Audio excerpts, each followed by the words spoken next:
Okay, so here I have my flour to get started on my bakes. And you're going to need about 2 teaspoons of yeast. And I have active dry yeast. I'm gonna put it in here. That's 1. This is 2. That is pretty much the entire packet, actually. And I'm gonna need 2 teaspoons of baking powder. I have the double active. So we're gonna put this in here like so.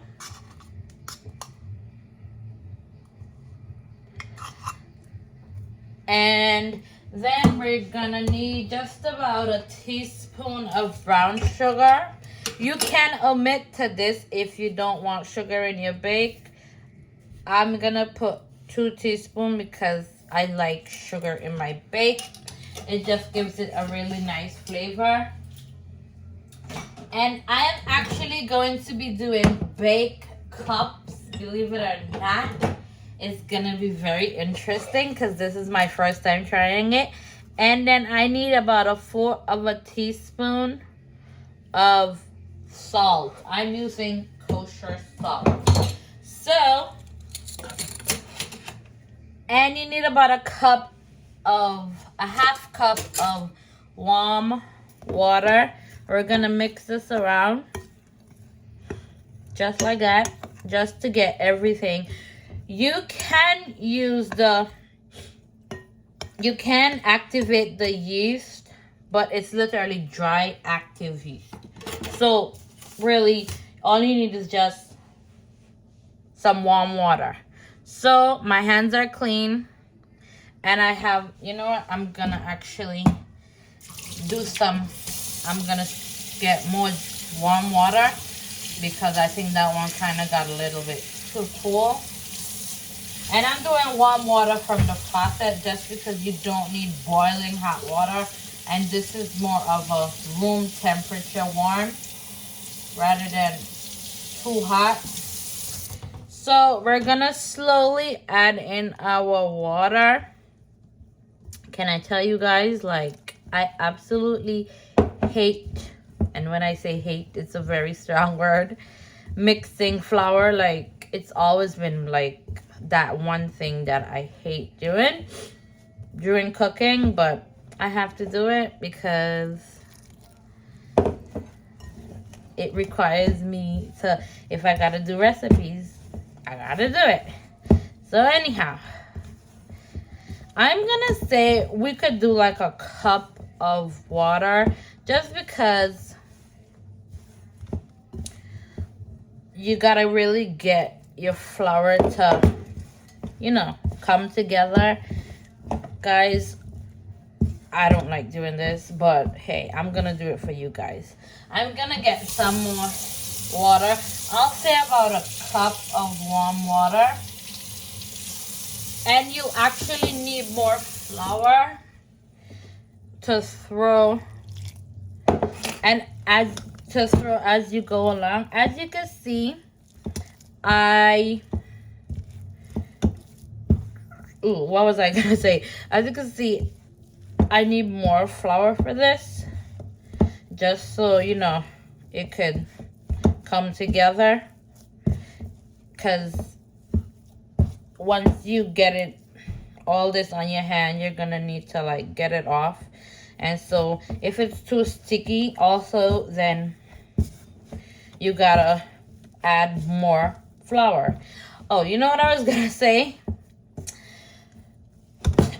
I use the water as I go along because you don't want to pour it all at the same time, because then you will have to add more flour. That's really what I meant to say. So as you mix, and if you hate this as much as I do, I just didn't want to take out my mixer. You could use your KitchenAid mixer or whatever stand mixer you have. Just use it with the dough hook, so that way it could you know, work faster. But there's nothing like using your hands, right? Get some exercise in that hand and those muscles. Ooh, child. But anyhow, I'm gonna knead this for a couple more minutes until I get it to a smooth ball. And then I'm gonna put it to rest so that my, you know, flour could rise. Keep kneading it. And I'll be right back. Okay, as you can see, I got my ball. It is not perfectly smooth, but it's just good enough. I'm just gonna go ahead and I am going to oil my ball, my dough ball. You don't have to do this, but I would recommend it.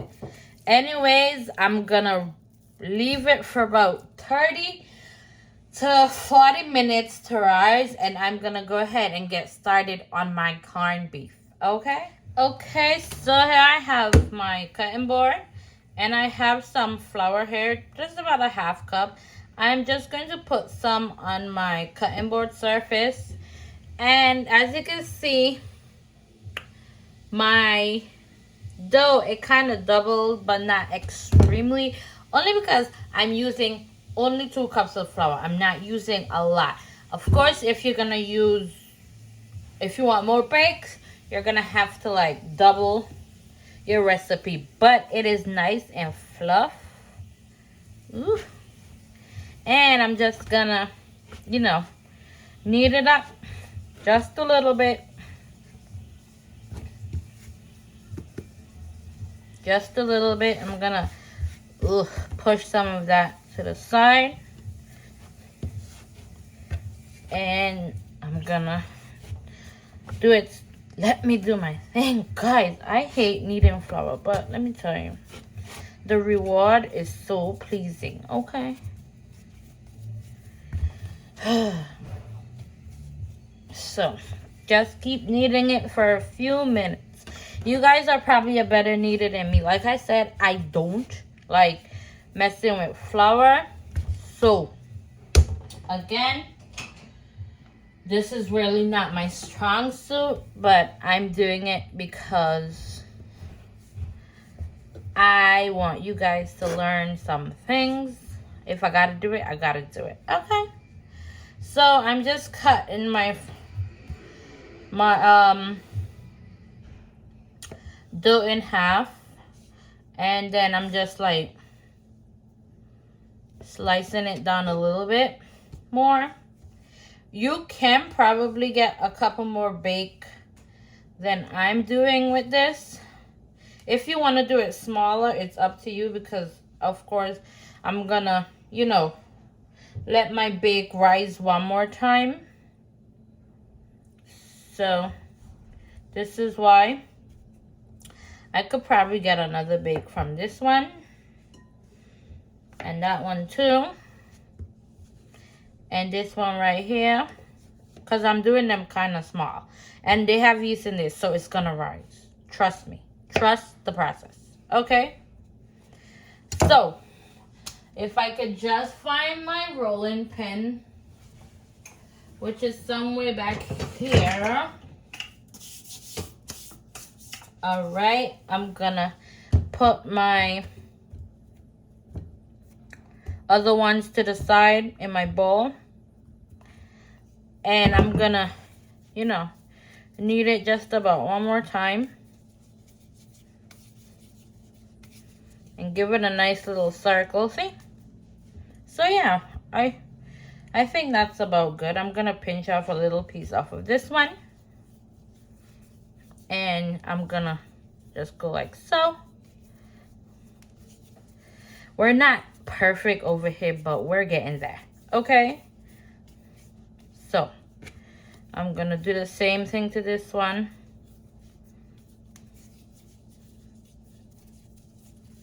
And roll it. Oh, all right, and I'm gonna just roll it out a tad, just like so, and I'm gonna bring it back in, And I am going to use my I'm gonna use my juicer, my lime juice squeezer, aka my lemon juice squeezer, and I'm gonna be very unconventional. All my Caribbean folk is about to like put me through the ringer for this. I'm gonna put my bacon here and I'm gonna squeeze it down just a tad, like so. I'm gonna pull it out.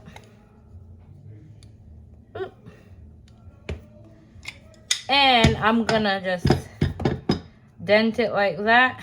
So that way, when I fry it, it gives me like a little cup. So I could put my corned beef in it. So that's pretty much what I'm doing. It's not your traditional bake. It's a bake cup. Don't kill me, y'all, but it's gonna taste good. Okay? You just press it down like so, and you pull it out, and then you just get your finger and you dig it down like so. Just give it a little indent so that when it fries like a cup. I'm gonna go ahead and do it for the same ones. I'm gonna just show it to you guys one more time. You're gonna do like that, pinch it in, roll it. If you want, you could use your rolling pin after that, but I'm just gonna use my juicer. Press it in like so. Take it out and just go like that. And pretty much that's gonna be your bake cup, guys. I promise you it's gonna be good. If you don't want to do the bake cup and you want to do a traditional bake, the process is pretty much all just the same. You roll it like so, and you leave it, and then you let it rise for like a couple more minutes. And these are gonna rise while you're doing that, while I put them to rest. And I'm just gonna indent it one more time when I come back so that you guys get the picture. All right. Okay, guys, so as you can see, I'm also doing one of these with my hands. If you don't have the lime squeezer, you could just push it down like so. And because there's yeast in it, guys, the cup is gonna kind of flatten out after it's resting like these did. So all you really need to do is just go like that. And you don't really need like a cup type thing. You just need an indentation when it cooks so that you can just rest the corned beef on top rather than be like, oh, let me just split it in the middle. You just have like a bake cup with corned beef. That's all. We're very not conventional over here. With culinary arts and food, it's about seeing what works and switching the game up all the time. So, like I said, we're very unconventional. So, I'm going to go ahead and I'm going to get my bake started. I'm excited to see how these come out, guys. I've never done it before. I literally have just done bake. So, I was like, let me switch it up a notch over here for a minute or two. So, I'll be back. Okay, so here I have my oil. I have about a cup and a half.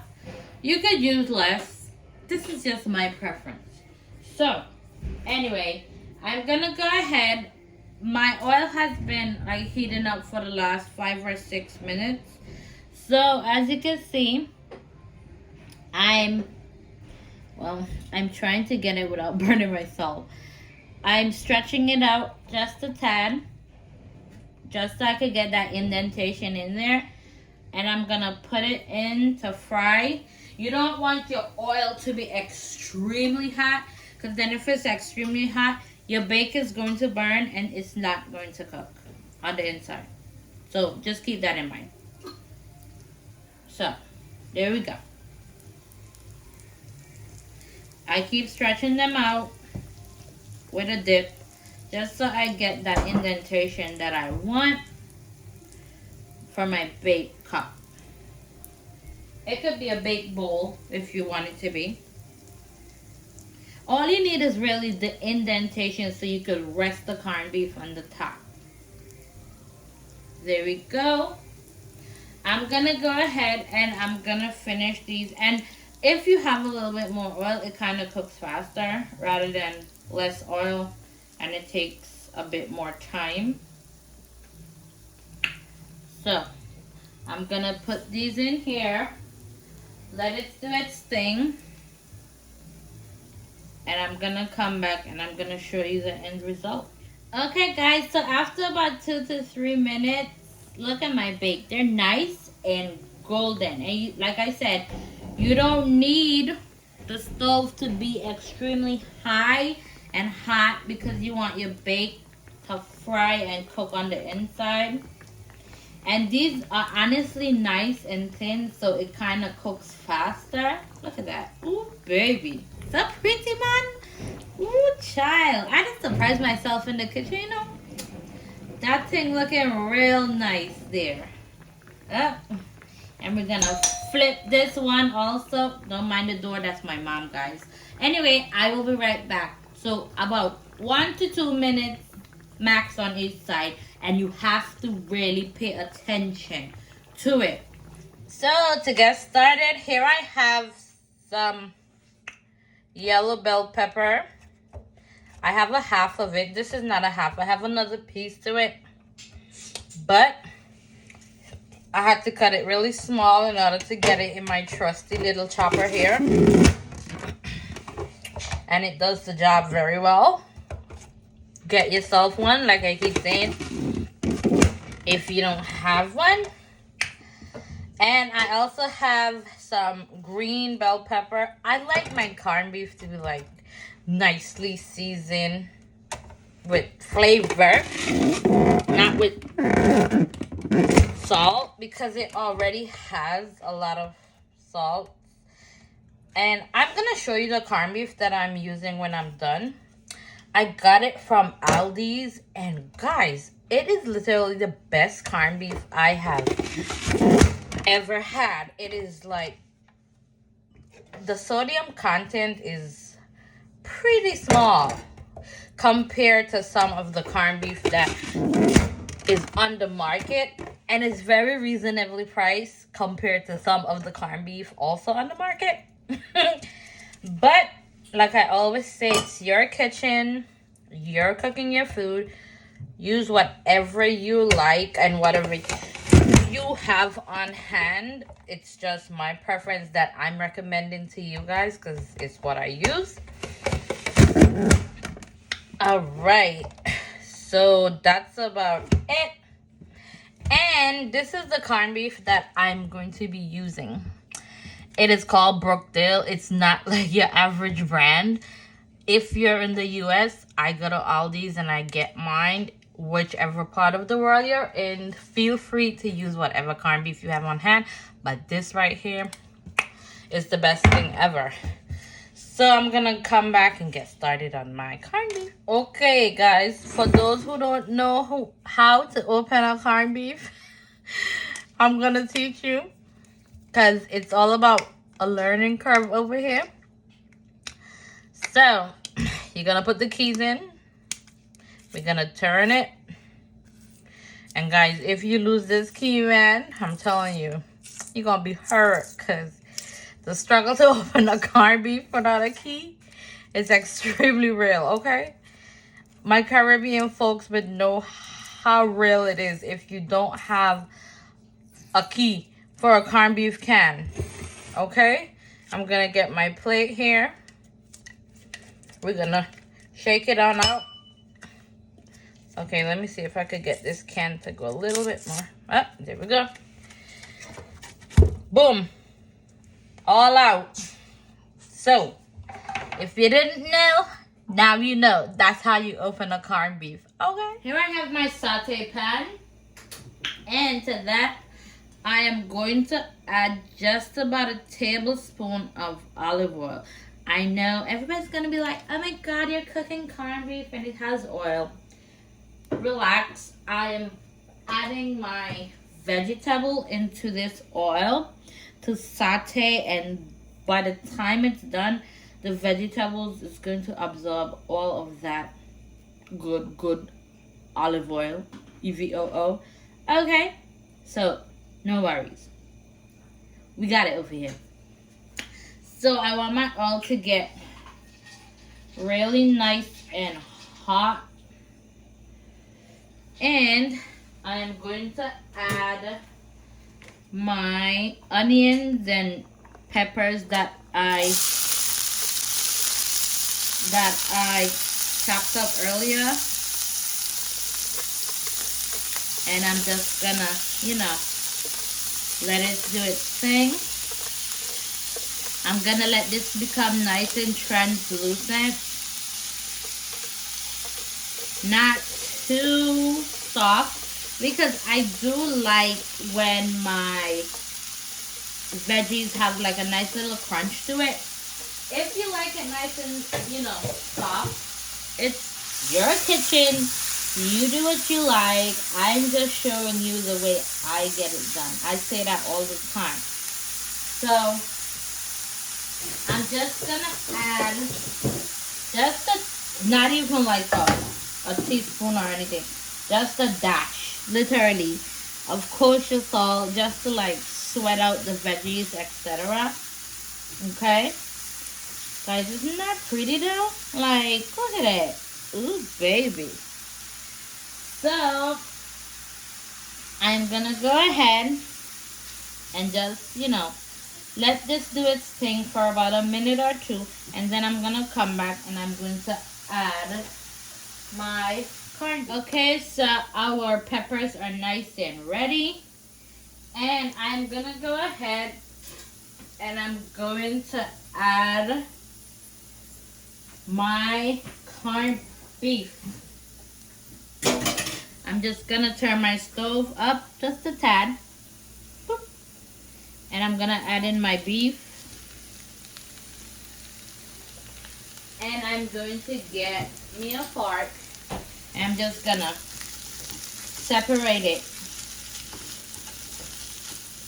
so it could do its thing. And we're gonna season this up. See guys, that's what I was telling you. Like, it literally like take up all of the oil. Literally there's like no oil in here whatsoever. And so now, guess what I'm gonna have to do? And this corned beef that I'm using, it literally has like little to no oil, which is like, that would mean that it doesn't have a lot of fatty pieces. I'm adding some more oil, and I add it at the edge of my pot just because that's where the heat is the most right now, so I don't want to put it on the beef. See? So, because you don't want the beef to burn. And I'm going to turn my stove down. And I'm going to mix this all together like so.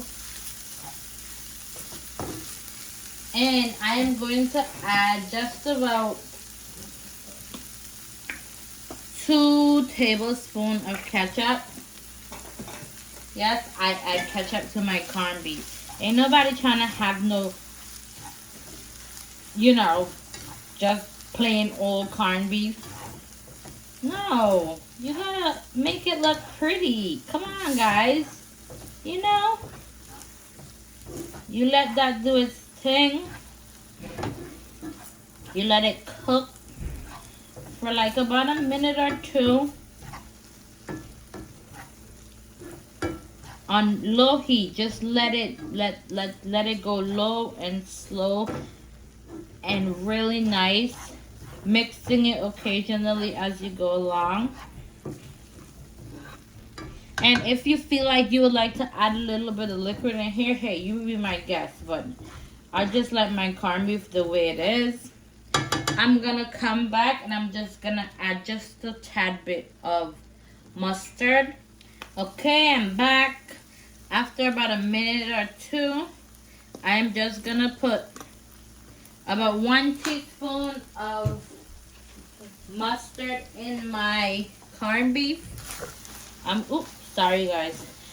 I'm gonna stir it around. And guys, this thing real nice, you see? Nice.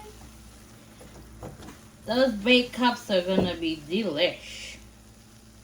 I'm gonna do some baked and some cups. And I chopped up some fresh parsley.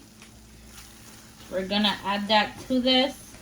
Again, with corned beef, flavor is key. And listen, corned beef is too expensive for us to be just doing it any kind of local, okay? And it's too expensive, so we gotta make it look like a bougie meal. Well, now it is a bougie meal. It's no longer called a poor people meal. It's a bougie meal. All right. Okay, so my bakes are finished. And actually the recipe came out way... You see that? Ooh, look at that. Ooh, ooh. You can squeeze and it comes back out. You know it's good. If you want to roll these out really thin and make them into floats, the recipe could do that as well. I really wanted the dent so that way I could put my corned beef right at the top so you get everything in one whole bite. Okay, that was the whole point. And I did that, okay? Yes, baby. There we go.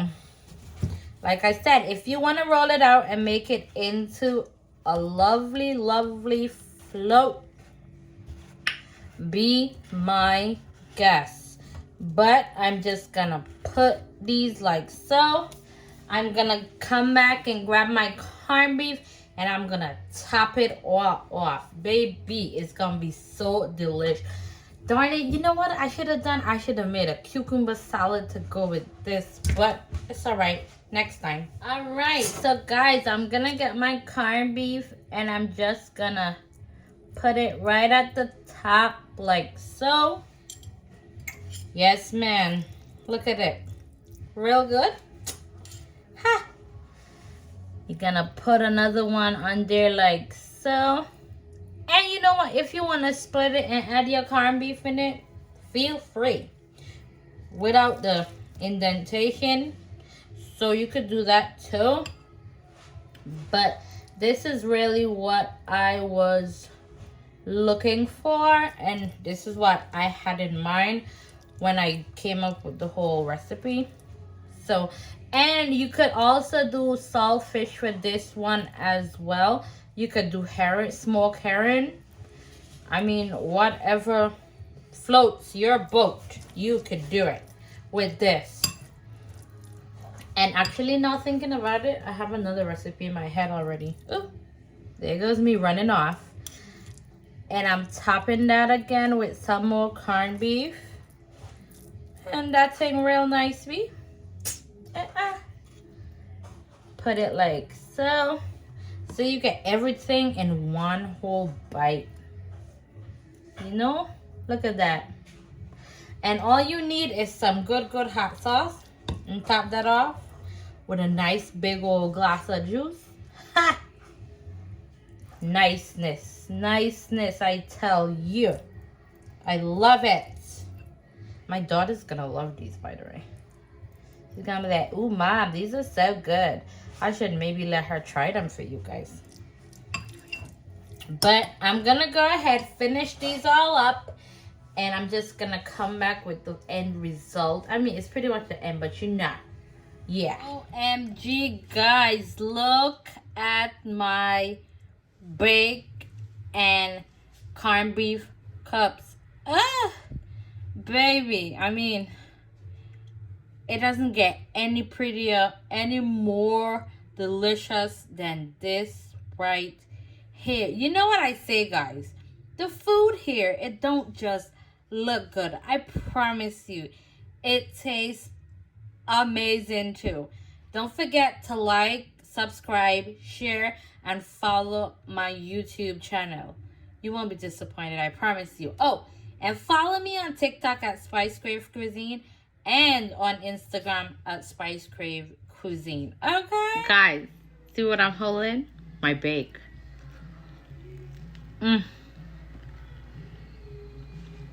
So, look at that.